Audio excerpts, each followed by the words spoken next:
کے وقت جب سجدے میں سر رکھ کے کہو گے سبحان ربی العالی، تو پھر اندر سے ایسی روشنی پھوٹے گی، اندر بوٹی مشک مچایا اتے جاں پھلاں تے آئی ہو، پھر کیفیرات نصیب ہوں گی، پھر من میں چراغا ہوگا، آؤ اپنے آپ کو مالک کی چوکھٹ پہ لے جاؤ، اس کی دہلیز پہ لے جاؤ۔ ہمارے بزرگ فرمایا کرتے تھے سونے سے قبل 5 انگلیاں بھی گن لیا کرو، 5 نمازیں بھی گن لیا کرو۔ اور اگر تہجد نصیب ہو جائے، کتنے خوش نصیب ہیں وہ لوگ جو سحری کا اٹھنا پا لیتے ہیں۔ ایک روایت میں آتا جب سحری کے لمحے ہوتے ہیں تو شوہر اٹھتا ہے اور اپنی بیوی کو بھی جھنجھوڑتا ہے، لیکن نیند کے غلبے کی وجہ سے وہ اٹھ نہیں پاتی۔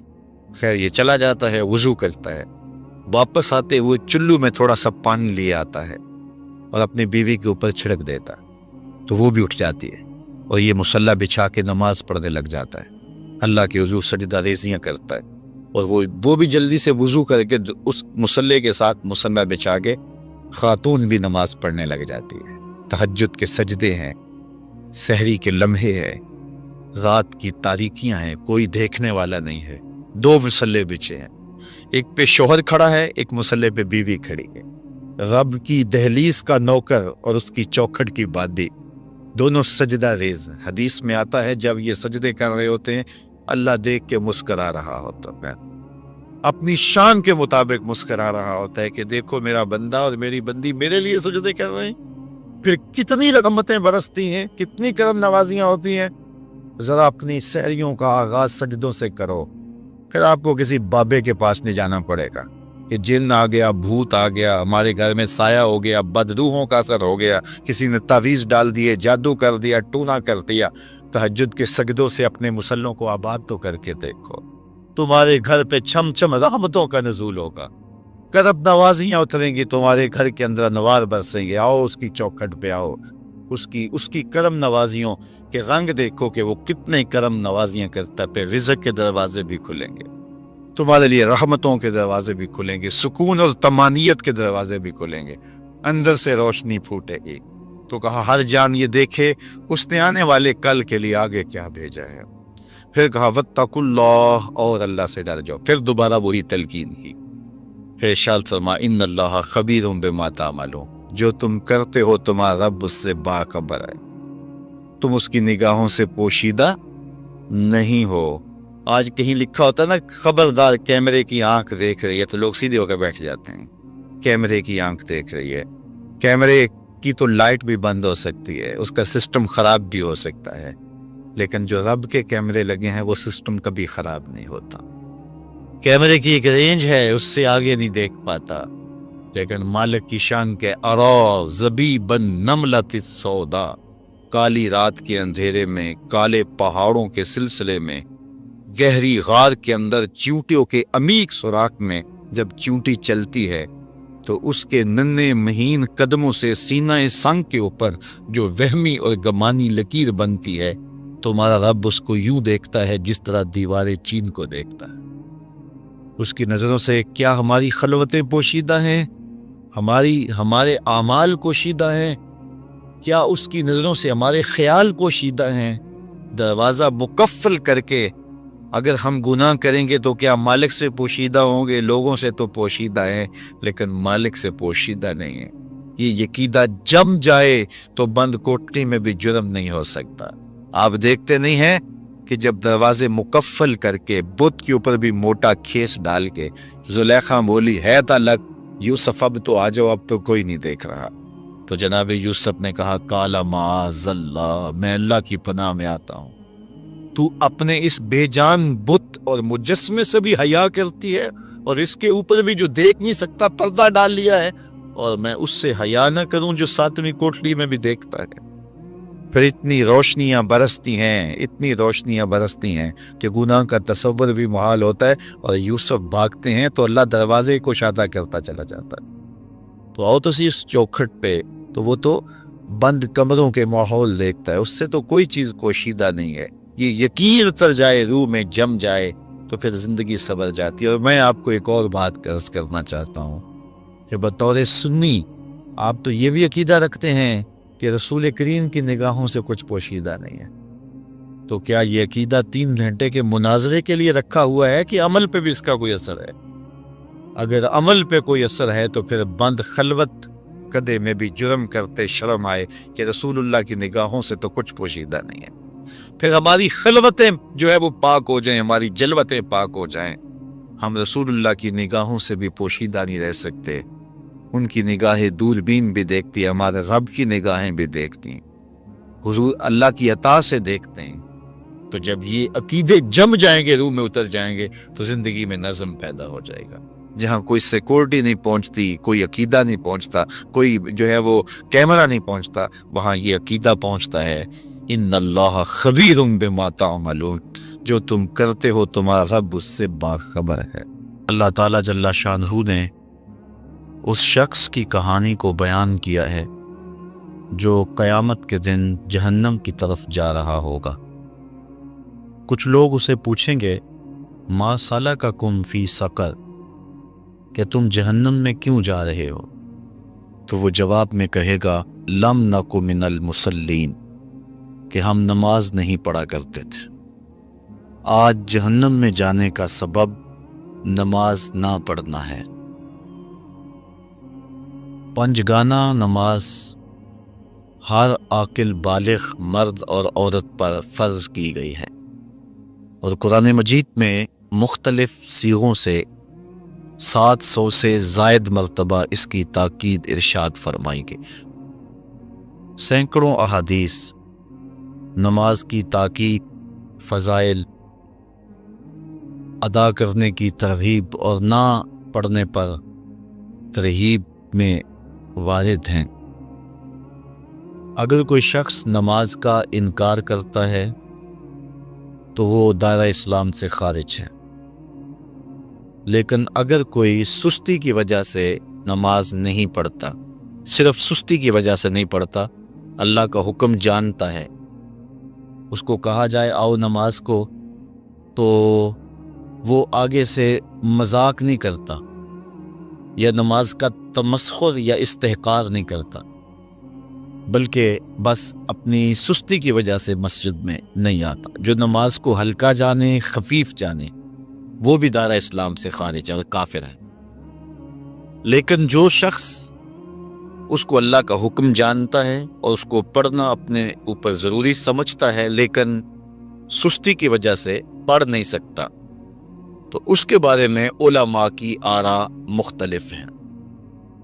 حضرت امام اسحاق اور حضرت امام احمد رضی اللہ تعالی عنہما آپ تو فرماتے ہیں کہ ایسا شخص کافر ہے اور اس کو قتل کرنا واجب ہے۔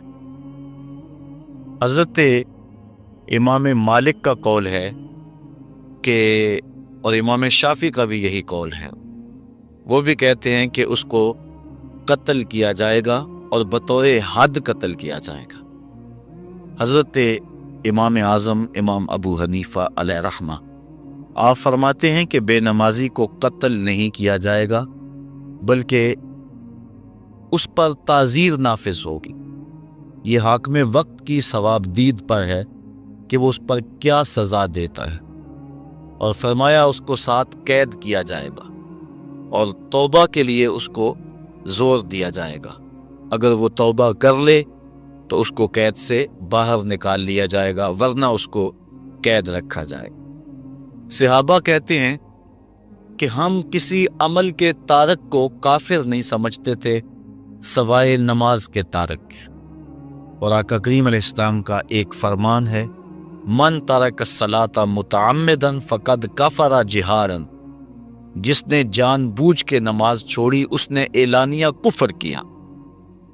امام اعظم امام ابو حنیفہ علیہ رحمہ وہ فرماتے ہیں کہ یہ حدیث محل ترہیب میں ہے، گویا اس نے کافروں والا کام کیا، اس لیے آپ یہ فتویٰ دیتے ہیں کہ اس کو قید کیا جائے گا اور نماز کی پابندی کا زور دیا جائے گا، اور وہ توبہ کرے تو اس کو چھوڑ دیا جائے گا۔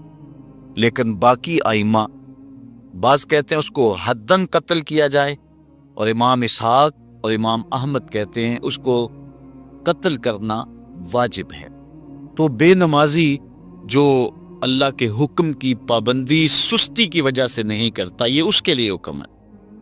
جو شخص تحقیر کرتا ہے نماز کی، ہلکا جانتا ہے، تمسخر اڑاتا ہے یا اس کا انکار کرتا ہے، تو اس کے بارے میں علماء کے اندر کوئی اختلاف نہیں ہے، وہ ائمہ اربعہ کے نزدیک کافر ہے، دارہ اسلام سے خارج ہے، مرتد ہے۔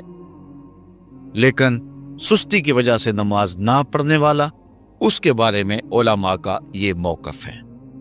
حضرت غوث اعظم الشیخ سید عبد القادر جیلانی علیہ رحمہ آپ فرماتے ہیں کہ بے نمازی کو مسلمانوں کے قبرستان میں دفن نہ کر۔ حضرت سلطان باہو علیہ رحمہ آپ کا قول ہے کہ بے نمازی سے خنزیر بھی پناہ مانگتا ہے۔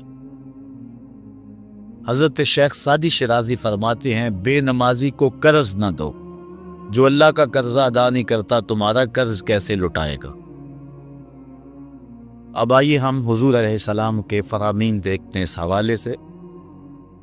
حضرت جابر بن عبداللہ انصاری رضی اللہ تعالی عنہ سے مروی ایک روایت جس کو امام ابو داؤد نے روایت کیا، امام نسائی نے روایت کیا، دیگر محدثین نے روایت کیا۔ آقا کریم نے ارشاد فرمایا بین الرجل و بین الکفر ترک الصلاۃ، آدمی اور کفر کے درمیان ترک صلاۃ ہے، یعنی بندہ مومن اور بندہ کافر کے درمیان ترک صلاۃ ہے۔ جو نماز پڑھتا ہے وہ مومن ہے، اور جو نماز نہیں پڑھتا تو وہ کافروں والا کام کرتا ہے، یا دیگر ائمہ کے نزدیک وہ کافر ہے۔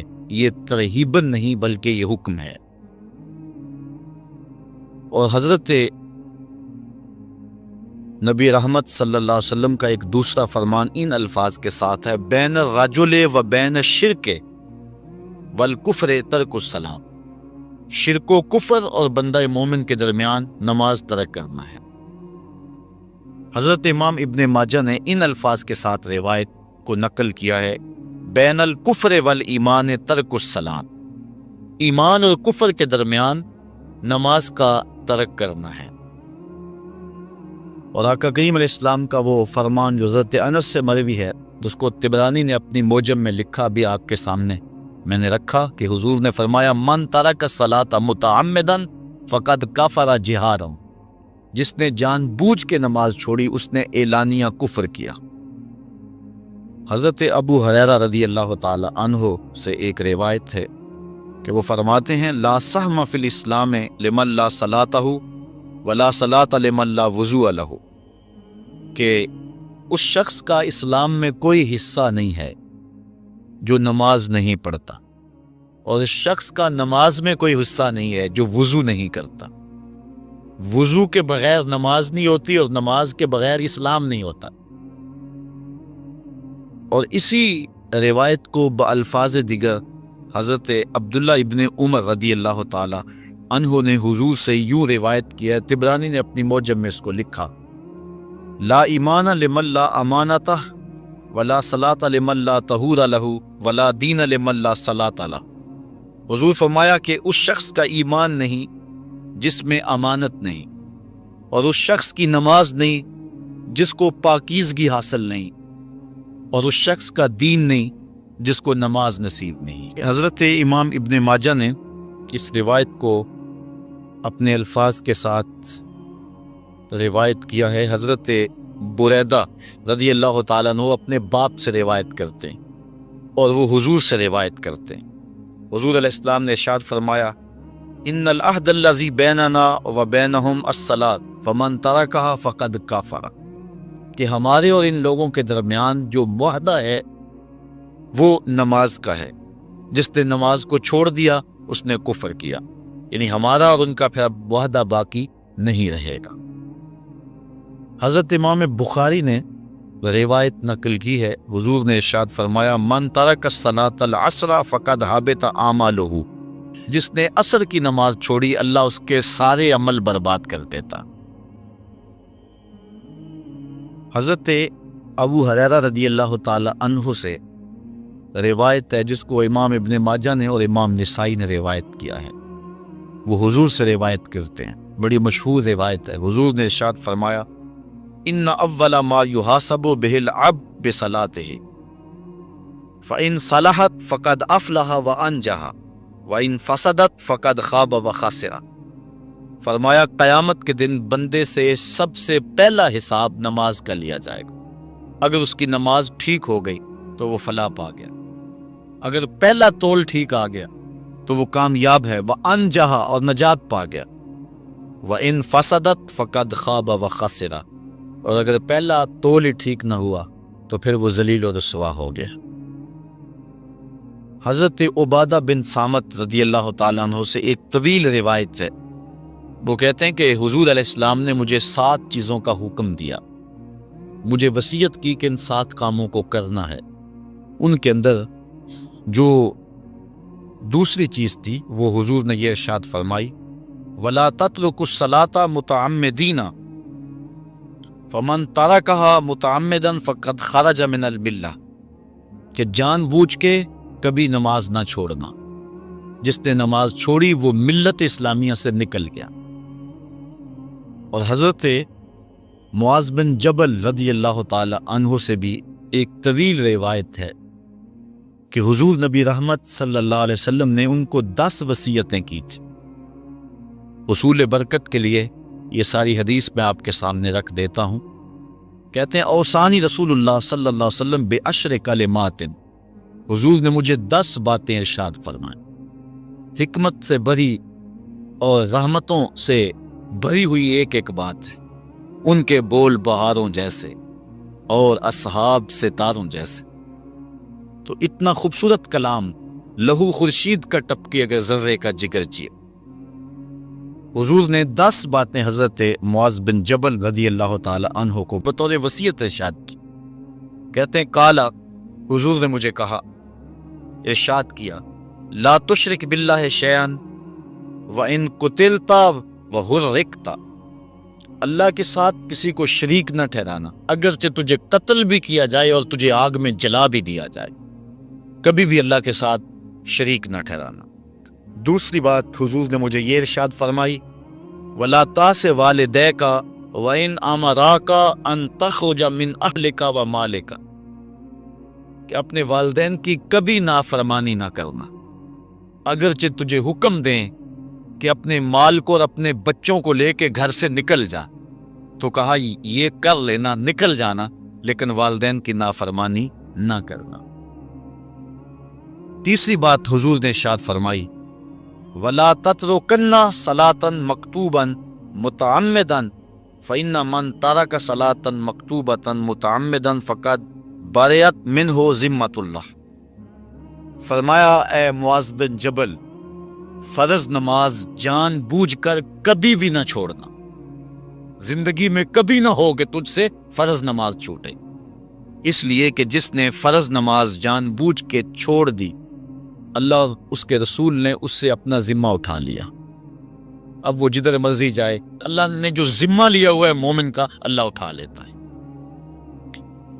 چوتھی چیز حضور نے جو ارشاد فرمائی، وَلَا تَشْرِبَنَّ خَمْرًا فَإِنَّهُ رَأْسُ كُلِّ فَاحِشَةٍ، اے معاذ بن جبل، زندگی میں کبھی بھی شراب نہ پینا، ہر بے حیائی کی جڑ ہے اور بنیاد ہے شراب۔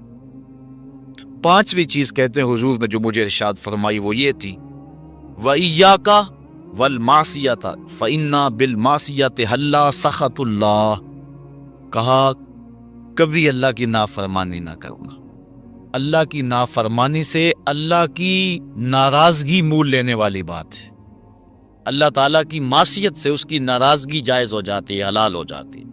اور چھٹی چیز کہتے ہیں حضور نے یوں ارشاد فرمائی، وَإِيَّاكَ وَالْفِرَارَ مِنَ الزَّحْفِ وَإِنْ هَلَكَ النَّاسِ، کہا جب محاذ پہ ڈٹا ہونا تو کبھی پیٹھ نہ پھیرنا، اگرچہ لاشیں جو ہیں وہ گر رہی ہوں اور لوگ ہلاک ہو رہے ہوں، سارے لشکر کے ہلاک ہو جانے کا ڈر بھی ہو، لیکن کہا معاذ بن جبل میں تمہیں وصیت کرتا ہوں کبھی پیٹ پھیر کے بھاگنا نہیں ہے۔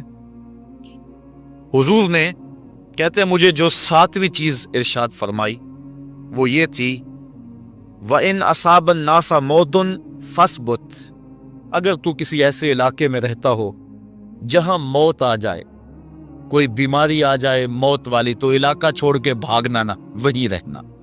تیری قسمت میں زندگی ہوئی، تجھے کوئی موت دے نہیں سکتا، اور اگر موت تیرے لیے لکھی گئی ہے تو جہاں مرضی چلا جائے تو موت سے بچ نہیں سکتا۔ اس لیے ایسے مقام سے بھاگ کر نہ جانا، وہیں ڈٹے رہنا اور وہیں رکے رہنا۔ آٹھویں چیز کہتے ہیں حضور نے مجھے ارشاد فرمائی، وَأَنفِقْ عَلَىٰ أَهْلِكَ مِن طَوْلِكَ، کہا اللہ نے تجھے جو وسعت دی ہے، تجھے جو مال دیا ہے، اس کو اپنی اولاد پر کھل کے خرچ کرنا، اپنی اولاد سے بخل نہ کرنا، اولاد کے معاملے کے اندر جہاں ان کی ضرورت ہو اس کو کھل کے پورا کرنا ہے۔ اور حضور نے نویں بات جو ارشاد فرمائی وہ یہ تھی، وَلَا تَرْفَعْ عَنْهُمْ عَصَاكَ أَدَبًا، اپنی اولاد کو ادب سکھانے کے لیے ڈنڈا نہ چھوڑنا، عصا ہمیشہ لٹکا کے رکھنا، کوڑا باندھ کے رکھنا۔ اور 10ویں چیز کہتے ہیں حضور نے جو مجھے ارشاد فرمائی، وَأَخْفِهِمْ فِي اللَّهِ، اپنی اولاد کے دل میں اللہ کا خوف ڈالتے رہنا، اللہ کا ڈر پیدا کرنا اپنی اولاد کے اندر۔ تو نے اپنی اولاد کو یونیورسٹی اور کالجوں تک پہنچایا، بیرون ملک سے بھی تعلیم دلوائی، لیکن اللہ کا خوف نہ سکھایا۔ اللہ کا خوف سکھانا اپنی اولاد کو، ایسے لوگوں کی صحبت میں بٹھانا جن کی صحبت میں بیٹھ کر اللہ کا خوف پیدا ہو جائے، ان کو ایسی کتابیں لا کے دینا کہ جن سے خشیت الہی ان کے سینے میں پیدا ہو۔ اگر تو نے سب کچھ دے دیا، عالی نسب بنگلے دے دی اپنی اولاد کو، تو نے جو ہے وہ بہت اچھی تعلیم دلوا دی اپنی اولاد کو، دنیاوی سوسائٹی کے اندر ان کا وقار بہت بلند ہو گیا، تو نے سب کچھ دے دیا اپنی اولاد کو، اللہ کا خوف نہیں دیا تو کچھ بھی نہیں دیا۔ تو حضور نے جو 10ویں وصیت حضرت معاذ بن جبل کو کی وہ یہ ہے کہ انہیں اللہ سے ڈراتے رہنا، اللہ تعالیٰ کا خوف، ان کی خشیت ان کے سینے میں پیدا کرنا۔ اللہ اکبر۔ حضور کا ایک اور فرمان سنیے، حضور نے فرمایا کہ جو شخص نماز چھوڑتا ہے، ایک طویل حدیث ہے جس کا یہ حصہ ہے، وَكَانَ يَوْمَ الْقِيَامَةِ مَا قَارُونَ وَفِرْعَوْنَ وَحَامَانَ وَأُبَيِّ بْنِ خَلَف، جو نماز ترک کرتا ہے قیامت کے دن قارون کے ساتھ، فرعون کے ساتھ، حامان کے ساتھ اور ابی ابن خلف کے ساتھ کھڑا کر دیا جائے گا۔ جس صف میں اللہ کے دشمن کھڑے ہوئے ہوں گے، بے نوازی کو بھی اس صف میں کھڑا کر دیا جائے گا۔ کتنی رسوائی، کتنی ذلت ہے۔ کوئی بندہ یہ گوارا کرتا ہے کہ مجھے اس صف میں کھڑا کر دیا جائے جس میں دشمنان خدا کھڑے، دشمنان رسول کھڑے ہو، میری کوئی بہن، میری کوئی بیٹی کیا یہ گوارا کر سکتی ہے کہ اس کو حضور پہ کانٹے پھینکنے والی ام جبیل کے ساتھ کھڑا کر دیا جائے، اس کو حضور کو اذیت دینے والی عورتوں کے ساتھ کھڑا کر دیا جائے؟ نہ میری کوئی بہن اور نہ کوئی میری ماں اس بات کو گوارا کرتی۔ تو جب ہم یہ گوارا نہیں کرتے تو پھر ہمیں عزم کرنا چاہیے کہ آج کے بعد نماز نہیں چھوڑنی ہے۔ تو آئیے میں اور آپ اپنی زندگی کو ایک نظم میں لائیں۔ جو اللہ نے ہمیں مہلت دی، وقت دیا، آج ہمیں اللہ نے مہلت دی ہے، ہمارے پاس ابھی زندگی ہے، سانسیں چل رہی ہیں، توبہ کا دروازہ بھی بند نہیں ہوا، اس کے چوکھٹ، اس کے حضور آئیں گے، توبہ کریں گے، وہ سارے گناہ معاف کر دے گا۔ آئیے اپنی زندگی کو اس کی دہلیز پہ لے آئیں۔ بہت وقت ہم گزار چکے، لیکن جو وقت باقی ہے اس کو مالک کے لیے گزاریں، ایک ایک سانس اس کے نام کر دیں، اس کے محبوب کی اطاعت کو، فرما برداری کو شعار زندگی بنا لیں۔